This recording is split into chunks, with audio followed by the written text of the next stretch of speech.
Veni Creator Spiritus. Bienvenidos a Redescubriendo el Vaticano II, un espacio para profundizar en las enseñanzas del Concilio Vaticano II para nuestra vida cristiana de hoy y descubrir la riqueza espiritual, teológica y pastoral de este gran acontecimiento de nuestra Iglesia Católica.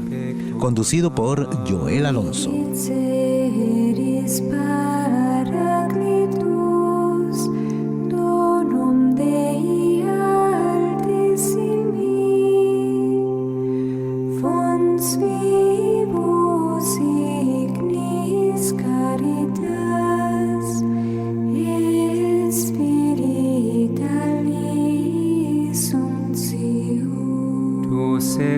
Septiformis munere, dextre Dei tu digitus, turite promissum Patris. Hola amigos de Radio Paz, soy Joel Alonso y les doy la bienvenida a nuestro programa de los sábados a las 6:30 de la tarde, Redescubriendo el Vaticano II. Puedes sintonizarnos en la 8:30 AM, en la 96.1 FM, en el app, en las redes sociales, en Facebook, en Instagram, en YouTube y en la señal internacional www.radiopaz.org. Pidamos al Espíritu Santo que nos acompañe en nuestra conversación de hoy. En el nombre del Padre, y del Hijo, y del Espíritu Santo. Amén. Oh Espíritu Santo, amor del Padre y del Hijo, inspírame siempre lo que debo pensar, lo que debo decir, cómo debo decirlo, lo que debo callar, cómo debo actuar, lo que debo hacer, para gloria de Dios, bien de las almas y mi propia santificación. Espíritu Santo, dame agudeza para entender, capacidad para retener, método y facultad para aprender, sutileza para interpretar, gracia y eficacia para hablar. Dame acierto al empezar, dirección al progresar y perfección al acabar. Amén.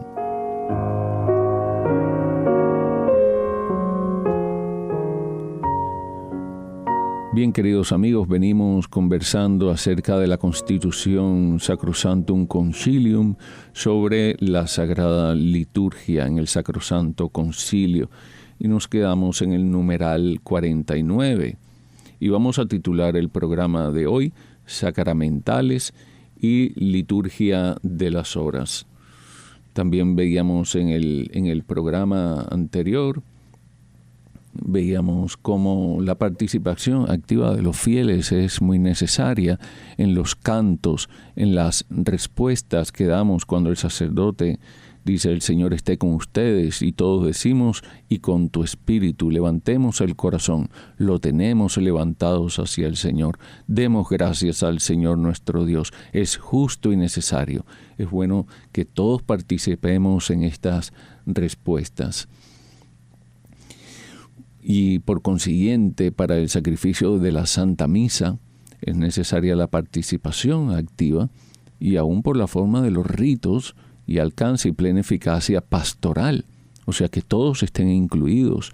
El Sacrosanctum Concilium, teniendo en cuenta las misas que se celebran con asistencia de pueblo, especialmente los domingos y fiestas de precepto, decreta lo siguiente: es necesaria la revisión del ordinario de la misa. Revísese el ordinario de la misa de modo que se manifieste con mayor claridad el sentido propio de cada una de las partes y su mutua conexión, y se haga más fácil la piadosa y activa participación de los fieles.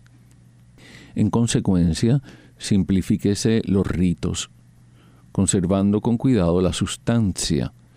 Suprímanse aquellas cosas menos útiles que con el correr del tiempo se han duplicado o añadido, o que no son necesarias, o que no ayudan. Restablezcanse, en cambio, de acuerdo con la primitiva norma de los santos padres, o sea, los sucesores de los apóstoles, algunas cosas que han desaparecido con el tiempo y si son necesarias se deben incluir según se estime conveniente o necesario, siempre con la aprobación del ordinario del lugar, del obispo. Para que haya una mayor riqueza bíblica en el misal, o sea, que haya textos bíblicos que apoyen las oraciones, a fin de que la mesa de la palabra de Dios se prepare con más abundancia, para los fieles ábranse con mayor amplitud los tesoros de la Biblia, de modo que en un periodo determinado de años se lea al pueblo las partes más significativas de la Sagrada Escritura. Una persona que va a misa diariamente, pasando por el ciclo A, B y C, en 3 años lee la Biblia completa. Y se recomienda la homilía, aunque no es necesaria, pero se recomienda para exhortar al pueblo a la fidelidad a la palabra de Dios o a cuestiones de la comunidad que el sacerdote necesita comunicar. Se recomienda encarecidamente como parte de la misma liturgia la homilía que esté centrada en las lecturas, en la cual se exponen durante el ciclo del año litúrgico a partir de los textos sagrados, los misterios de la fe y las normas de la vida cristiana, más aún en las misas que se celebran los domingos y fiestas de preceptos con asistencia del pueblo. Nunca se omita la homilía si no es por causa grave. Es necesaria la homilía y que esté centrada en las lecturas y en la edificación espiritual de los fieles. La lengua vernácula, por ejemplo, la de cada cultura, y el latín. En las misas celebradas con asistencia del pueblo puede darse el lugar debido a la lengua vernácula, principalmente en las lecturas y en la oración común, y según las circunstancias del lugar, también en las partes que corresponden al pueblo, a tenor del artículo 36 de esta Constitución. Se debe procurar, sin embargo, que los fieles sean capaces también de recitar o cantar juntos en latín las partes del ordinario de la misa que le corresponde. Por ejemplo, el Kyrie eleison, que en muchas parroquias, aunque se celebre en lengua vernácula, en la lengua de cada cultura, el Kyrie se canta en latín. Por ejemplo, el Sanctus se canta en latín. El Agnus Dei, el Cordero de Dios, se canta en latín. Y si en algún sitio aparece oportuno el uso más amplio de la lengua vernácula, cúmplase lo prescrito en el artículo 40 de esta Constitución. Algo que es sumamente notorio dentro del Vaticano II, que es la comunión bajo las 2 especies. Comulgar el cuerpo de Cristo y comulgar también la sangre de Cristo. En muchas de nuestras parroquias se distribuye la comunión, o sea, el cuerpo de Cristo, y también se distribuye la sangre de Cristo. En otras parroquias solamente se distribuye el cuerpo de Cristo. Pero al recibir el cuerpo de Cristo, aunque no reciba la sangre de Cristo, usted está también recibiendo la sangre de Cristo porque es su mismo cuerpo.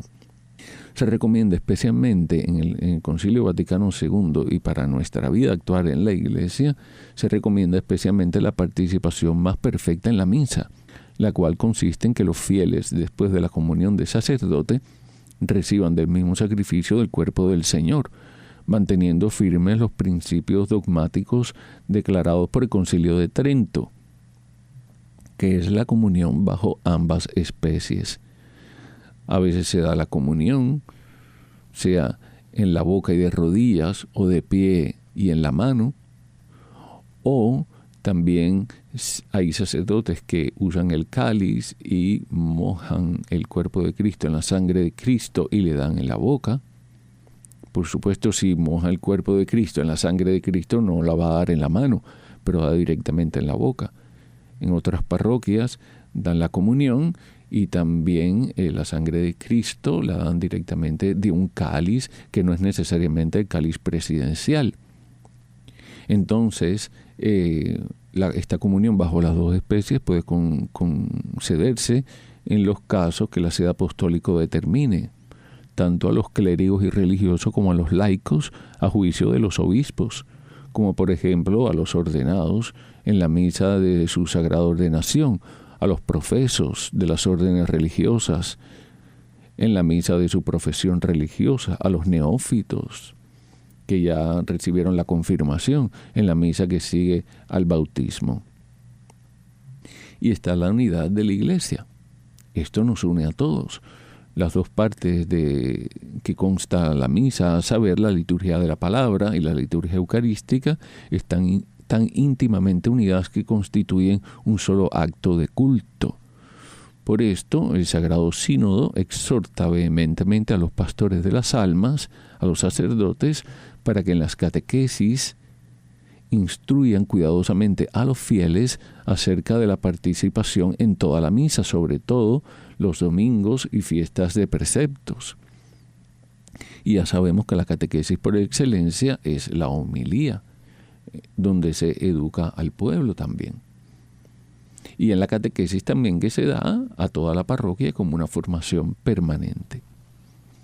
En la concelebración en la cual se manifiesta apropiadamente la unidad del sacerdocio, se ha practicado hasta ahora en la Iglesia tanto en Oriente como en Occidente, y en consecuencia el concilio decidió ampliar la facultad de concelebrar en los casos siguientes.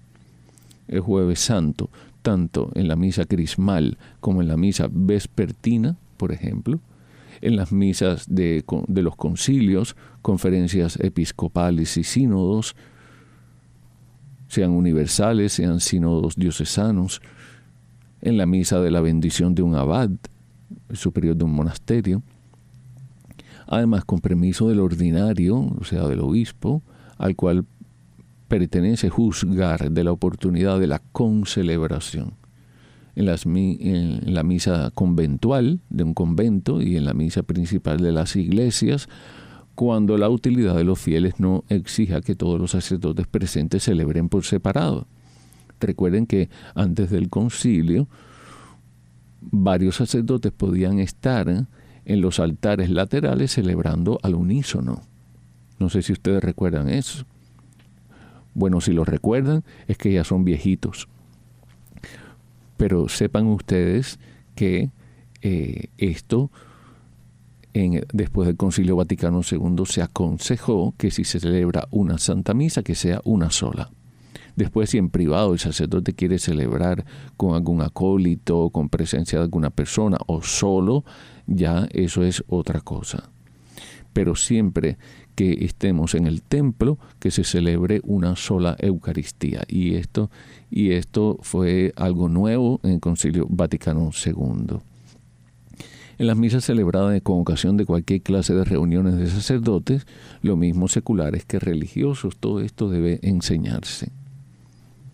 Con todo, corresponde al obispo reglamentar la disciplina de la concelebración en las diócesis. Sin embargo, quede siempre a salvo para cada sacerdote la facultad de celebrar la misa individualmente, que también se puede hacer, pero no al mismo tiempo, ni en la misma iglesia, ni el jueves de la Cena del Señor.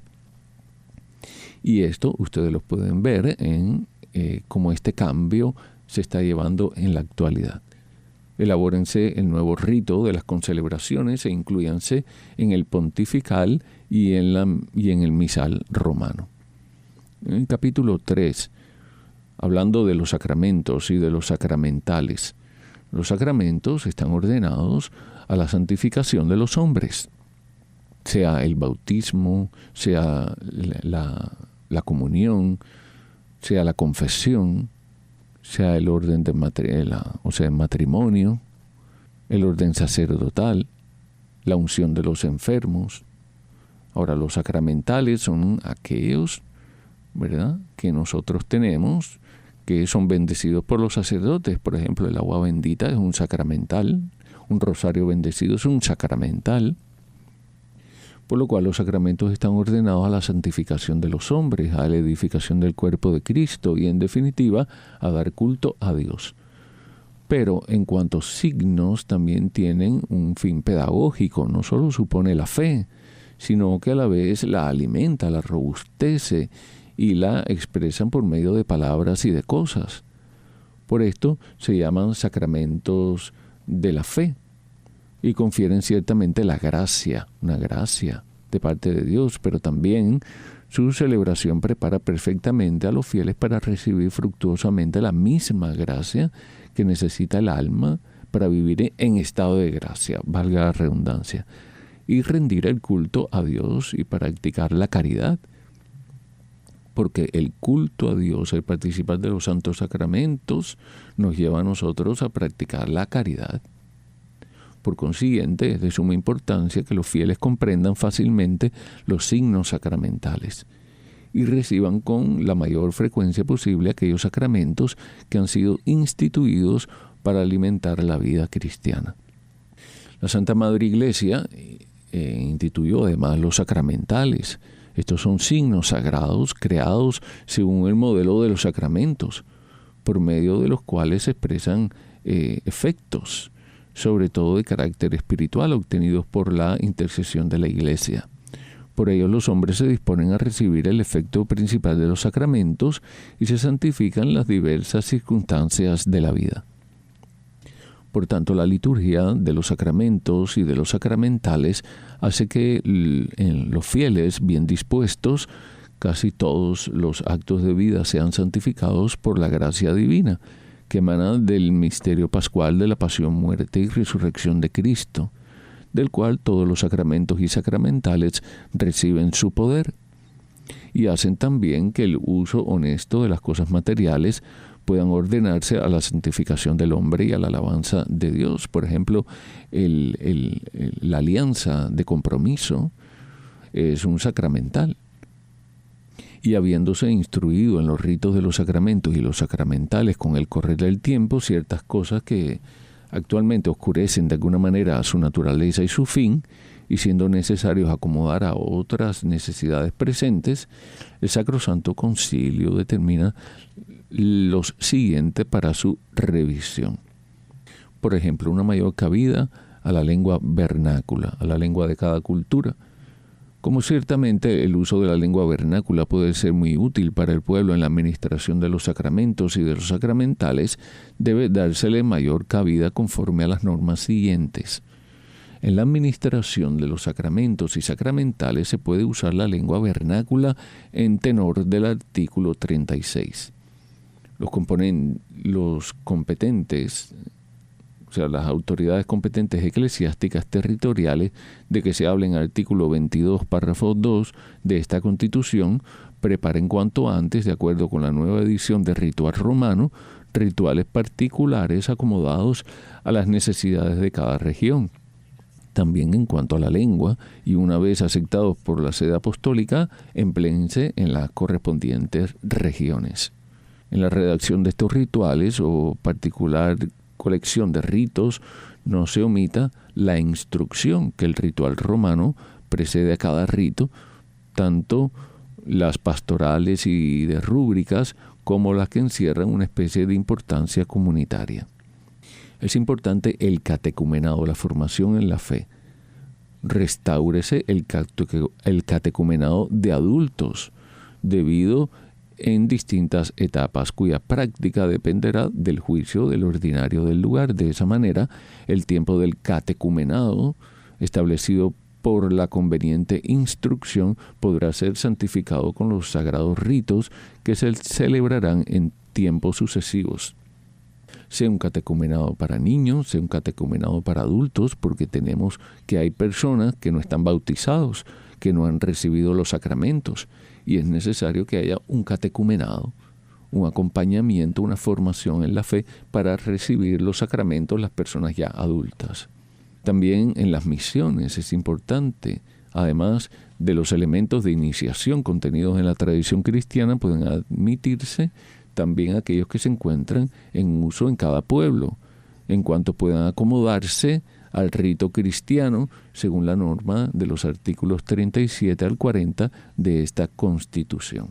En el bautismo de adulto es necesario revisar ambos ritos del bautismo de adulto, tanto el simple como el solemne, teniendo en cuenta la restauración del catecumenado, e insértese en el misal romano la misa propia para este fin, que se llama Incolatione Baptismi, También está el bautismo de los niños. Hay que revisar el rito del bautismo de los niños y adaptarse realmente a su condición. Y póngase más de manifiesto en el mismo rito la participación y las obligaciones de los pastores y de los padres y de los padrinos. Porque es importante que los padrinos estén formados en la fe. No podemos tener padrino de nuestros hijos personas que no tienen fe, que no van a la iglesia, que no están bautizados, que no están confirmados. Porque no podemos poner de padrino a nuestros hijos personas que no tienen fe, porque son ellos los encargados de apoyar a los padres y en caso de que falten los padres, continuar el acompañamiento. Y esto es algo muy serio y que se debe fomentar, se debe formar, se debe enseñar. Hay ritos breves para casos especiales, para los casos de bautismos numerosos, por ejemplo. En el rito bautismal deben figurar las adaptaciones necesarias que se emplearán a juicio del ordinario del lugar, sea para bautismos numerosos y sea para un recién nacido que está en fase crítica, que no ha sido bautizado, y he visto como hay sacerdotes que van con un gotero, con agua bendita, y en medio de la incubadora le dejan caer unas gotitas de agua bendita para bautizarlo. Y fíjense, el agua del bautismo, el bautismal en un gotero, unas gotitas de agua. Y redáctese también un rito más breve que pueda ser usado principalmente en las misiones, por los catequistas y en general el peligro de muerte por los fieles cuando falta un sacerdote o un diácono que pueda ser un laico. En ese caso debe haber algo escrito, porque es muy importante. Hay personas que están en el quirófano, que no se han bautizado, y ahí están el anestesista, está el cirujano, que quizás sean hasta católicos, y la familia le dice, mira, no está bautizado. También debe haber algo escrito para esto. No es que los laicos tengan que estar bautizando por ahí, no, eso es en casos extremos, ¿verdad? Y dejando saber al sacerdote siempre. Luego, si la persona sobrevive, entonces se culmina el rito en la iglesia. Bueno, mis queridos amigos, nos quedamos aquí en el numeral 69. Gracias por estar con nosotros.